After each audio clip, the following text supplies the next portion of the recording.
Assalamualaikum warahmatullahi wabarakatuh. Perkenalkan, nama saya Augie Zahri Mumtaz, saya dari kelas 21. Di sini saya akan menjelaskan tentang situasi in Darfur, Sudan, the Prosecutor Omar Hassan Ahmad al-Bashir. Jadi kita akan masuk ke kasus posisi.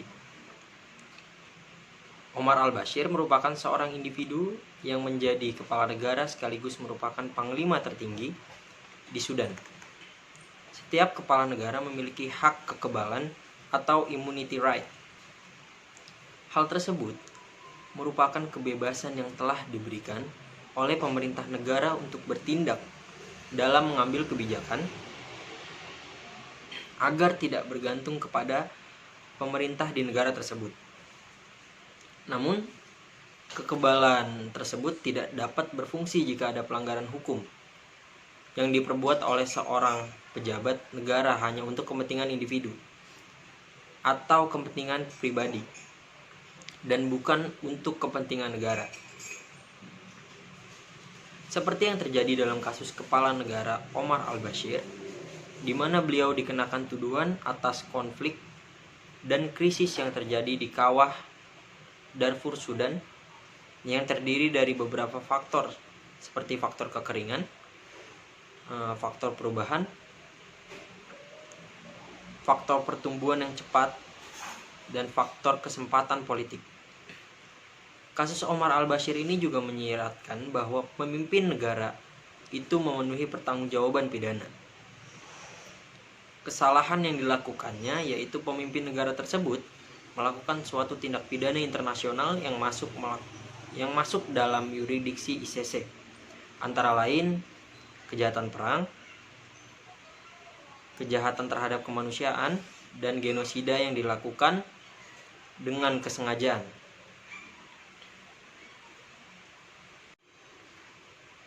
Kejahatan perang yang dilakukan oleh Omar al-Bashir secara tidak langsung, Omar al-Bashir telah melakukan pembunuhan, penyiksaan, atau perlakuan tidak manusiawi terhadap rakyatnya, menyebabkan penderitaan berat atau luka serius terhadap kesehatan rakyatnya, melancarkan serangan serius terhadap sekelompok penduduk sipil yang tidak ikut serta secara langsung dalam pertikaian tersebut, melakukan pemerkosaan, perbudakan, serta pemaksaan prostitusi dalam konsep tanggung jawab seorang pemimpin berdasarkan hukum pidana internasional ini dipersalahkan atas tindakan anak buah yang melakukan pelanggaran karena pemimpin seharusnya mengambil tindakan pencegahan atau penghukuman sepanjang dia mengetahui apa yang dilakukan oleh anak buahnya.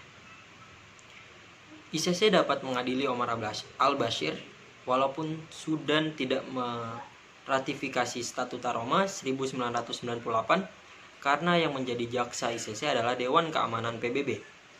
Sudan yang meratifikasi piagam PBB harus tunduk oleh perintah Dewan Keamanan PBB.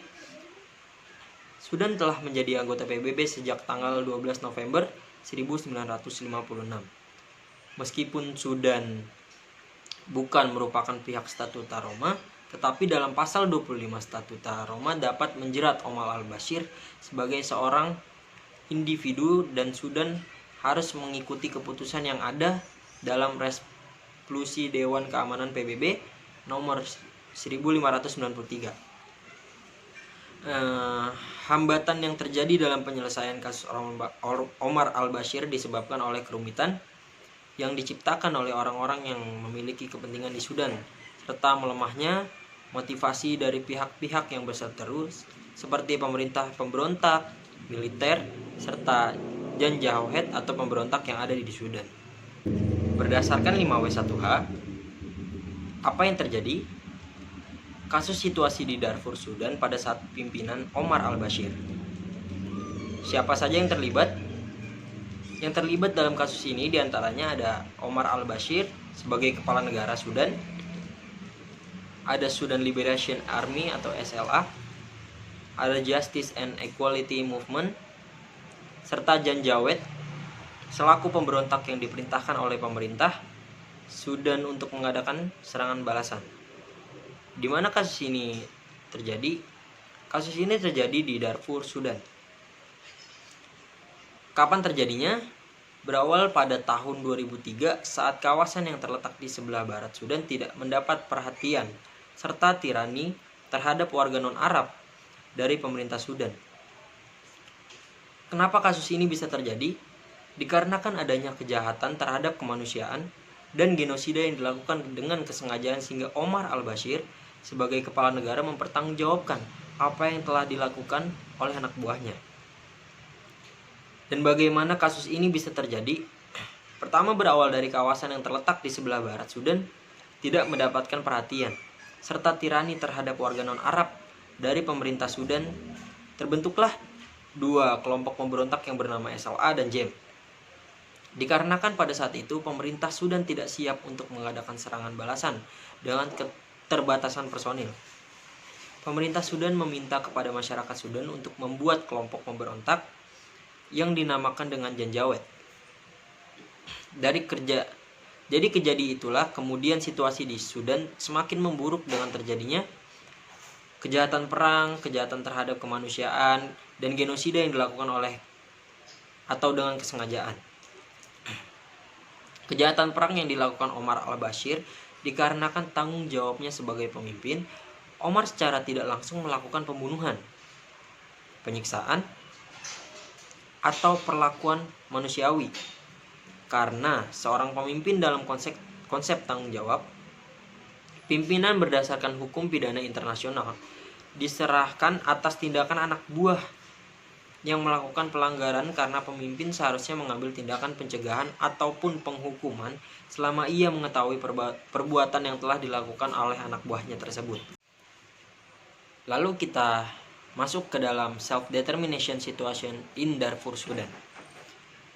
Referendum pemisahan ini dilakukan untuk menentukan nasib Sudan wilayah selatan, apakah tetap masuk dalam negara Sudan atau membangun negara sendiri. Referendum ini berpedoman kepada Comprehensive Peace Agreement pada tahun 2009. Dibuat Referendum Act yang berfungsi sebagai acuan dalam melakukan referendum. Menurut Referendum Act, referendum valid jika jumlah vote setidaknya 60% dari voter memilih untuk merdeka.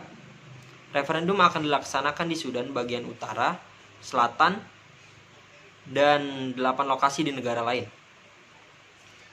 Referendum center bisa didirikan di tempat di mana paling tidak ada 20.000 voter di situ. Menurut Referendum Act, internally displaced persons berhak menjadi voter dan ada 3 kategori yang berhak menjadi voter, yaitu yang lahir dari paling tidak 1 orang tua penduduk asli Sudan bagian selatan yang tinggal di Sudan bagian selatan sebelum 1 Januari 1956, yang leluhurnya bisa ditemukan pada etnis Sudan bagian selatan tanpa paling tidak 1 orang tuanya penduduk asli Sudan bagian selatan sebelum 1 Januari 1956. Lalu kita masuk ke dalam konflik sesudah referendum pemisahan diri. Setelah Sudan Selatan merdeka, konflik masih terus berlanjut di kedua negara. Yang pertama adalah konflik minyak. Sebenarnya Sudan tidak menyukai kemerdekaan Sudan Selatan karena ladang minyak berada di wilayah selatan. Perusahaan minyak yang masih di Sudan hanya Petro Energy dan Greater Nile Petroleum Operation Company. Sedangkan perusahaan minyak yang menjadi aktif di Sudan Selatan adalah Petrodar dan White Nile Petroleum Operation Company, karena Sudan Selatan adalah negara landlocked. Yang kedua adalah konflik perbatasan. Pembahasan mengenai perbatasan antara kedua negara, terutama di wilayah Kordofan Selatan, Nil Biru, dan kota Abyei, masih belum final. Kedua negara juga saling tuduh mendukung aktivitas pemberontak di masing-masing wilayah negara. Ketiga, konflik internal di Sudan Selatan antara Presiden Salva Kiir dan mantan Wakil Presiden Riek Machar. Konflik di Sudan Selatan terjadi karena Machar secara terbuka menantang kepemimpinan Kiir yang belum bisa membawa Sudan Selatan ke arah yang lebih baik. Setelah Kiir memecat Machar, tentara terbagi menjadi dua, tentara yang royal terhadap mahar dan royal kepada Kiir. Salva Kiir menyalahkan Riek Machar atas terjadinya konflik di Sudan Selatan dan menuduh bahwa Riek Machar berusaha mengkudeta dirinya. Untuk menghentikan konflik, ditandatanganilah Compromise Agreement on the Resolution of the Conflict in the South Sudan. Kita akan masuk ke dalam recognition. Hal ini bermula dari keputusan DKPBB untuk menyikapi situasi yang terjadi di Sudan. Konflik berkepanjangan ini dirasa akan menimbulkan gangguan keamanan dan kedamaian dunia, sehingga berdasarkan bab 7 Piagam PBB, DKPBB merasa perlu untuk merespon situasi dengan mengeluarkan resolusi DKPBB nomor 1953. Omar al-Bashir merupakan seorang individu yang menjadi seorang kepala negara sekaligus merupakan panglima tertinggi di Sudan. Tanggung jawab Omar al-Bashir, pemimpin negara sebagai individu, tidak terlepas dari monodualistik antara kesalahan dan asas-asas legalitas. Kasus Omar al-Bashir menyiratkan bahwa pemimpin negara tersebut memenuhi unsur pertanggungjawaban pidana. Kesalahan yang dilakukan yaitu pemimpin negara tersebut melakukan suatu tindak pidana internasional yang masuk dalam yurisdiksi ICC, antara lain kejahatan perang, kejahatan terhadap kemanusiaan, dan genosida yang dilakukan dengan kesengajaan.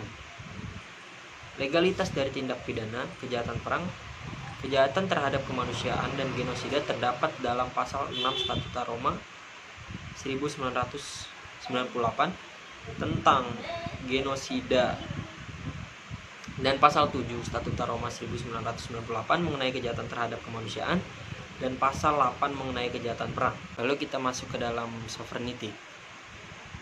Omar al-Bashir merupakan seorang individu yang menjadi kepala negara sekaligus merupakan panglima tertinggi di Sudan. Kejahatan genosida di Darfur Sudan,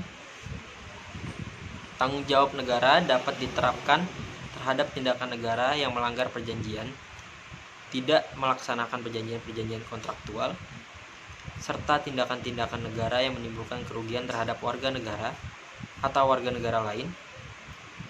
Kebijakan yang diambilnya dalam kepentingan umum didukung sepenuhnya oleh pemerintah imunitas kedaulatan.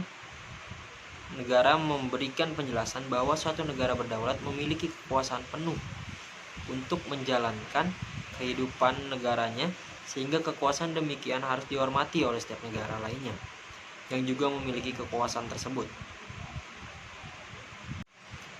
Kedaulatan atau sovereignty adalah kekuasaan yang tertinggi, absolut, dan tidak ada instansi lain yang dapat menyamakan atau mengontrolnya. Lalu kita masuk ke dalam penjelasan pendukung hasil diskusi. Dapat kita simpulkan atau diperjelas bahwa kasus oposisi Sudan pada saat dipimpin Omar al-Bashir di Darfur Sudan pada tahun 2003, saat kawasan yang terletak di sebelah barat sudah tidak mendapat perhatian serta tirani terhadap warga non-Arab dan pemerintah Sudan, dikarenakan adanya kejahatan terhadap kemanusiaan dan genosida yang dilakukan dengan kesengajaan, sehingga Omar al-Bashir sebagai kepala negara harus mempertanggungjawabkan apa yang telah dilakukan oleh anak buahnya. Lalu kita masuk ke dalam tugas individu. Berdasarkan kasus tersebut, maka sumber hukum yang dipakai di kasus ini ada di formil, yaitu traktat. Mengapa?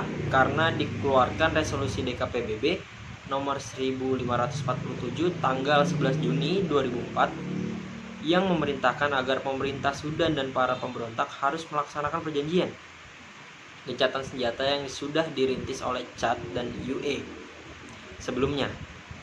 Selain itu, Sekjen PBB Kofi Annan datang ke Darfur untuk meninjau keadaan, di mana pemerintah Sudan berjanji untuk membuka semua perbatasan terhadap akses kemanusiaan yang dilakukan selama ini, serta akan menyeret orang-orang yang telah bertanggung jawab atas pelanggaran HAM ke pengadilan. Sumber bahan hukum ini diatur dalam aturan seperti Statuta Roma dan perjanjian internasional dan memberikan penghargaan dari pemerintah untuk warga negara untuk memegang jabatan publik. Akan tetapi, kekebalan hukum ini dapat dinikmati pejabat negara untuk melakukan kebebasan bertindak. Kekebalan hukum untuk melaksanakan kewajiban dan menghindari ketergantungan pejabat terhadap pemerintah dan tidak berfungsi apabila terjadi pelanggaran hukum demi kepentingan pribadi dan bukan untuk kepentingan negara. Kekebalan hukum juga bisa memberikan dampak negatif seperti untuk mendatangkan keuntungan diri pribadi dan kelompok, tidak untuk kepentingan negara. Sekali lagi, tindakan penyimpangan ini dilakukan untuk menjadi tameng pembenaran atas kebijakan yang berpihak untuk memberikan keuntungan terhadap pribadinya sendiri atau kelompok tertentu. ICC dibuat untuk mengadili si pelaku